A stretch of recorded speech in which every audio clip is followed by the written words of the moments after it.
అందరికీ కాలేజ్ అయితే 10కి అయితే మా ఫ్రెండ్స్ 9:50 అవుతున్నా ఇంకా రూమ్లో ఉన్నారు. ఎందుకంటే వాళ్ళకి ఇంకా టైం అయితే అవ్వలేదంట. అందుకే చూడండి వాళ్ళు గేమ్ ఆడుకుంటూ కూర్చున్నారు. మనకి పెండింగ్ వర్క్స్ అవన్నీ కాలేజీకి పోయే ముందైతే గుర్తొస్తాయి. ఇంకా అందుకని చెప్పి కాలేజీకి ముందైతే రాస్తున్నాను.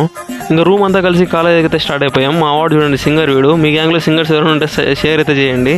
మా ఫ్రెండ్స్ వేసుకుని అయితే నేనైతే కాలేజ్కి వెళ్ళిపోతే మా ఫ్రెండ్స్ ఏమో వీడు రాయల్ ఎంట్రీ ఇస్తున్నాడు వీడు కాలేజ్కి. మా వాడిని పోయి ఏ ఎట్లా అడిగితే మా వాడేమో ఒకటి రిప్లై ఇస్తున్నాడు. ఏమి ఇస్తున్నాడో మీరే అనేసండి. డిప్రెషన్. నేనైతే వాళ్ళ క్లాస్ అయితే వదిలేసి మళ్ళీ మా క్లాస్కి అయితే వెళ్ళిపోయాను. అక్కడ చూస్తే ఎవరు లేరు ఇంకా క్లాస్. మా ఫ్రెండ్స్ ఎవరు రాలేదు. అయితే కాలేజ్కి వస్తానే ఫస్ట్ వాడైతే హెయిర్ అయితే తీసుకుంటున్నాడు. హెయిర్ అయితే నీట్గా ఉండాలి. పిఎంకైనా ఫోన్లో వస్తాయో కానీ మా వాడిని కాలేజ్కి వచ్చినప్పుడు అయితే ఫోన్లో అయితే వస్తూనే ఉంటాయి. మా ఫ్రెండ్ అయితే వీడైతే ట్యాబ్ నెక్కింగ్ ల్యాప్టాప్ అయితే చేసాడు. చూడండి మీరు ఎట్లా చేశాడు.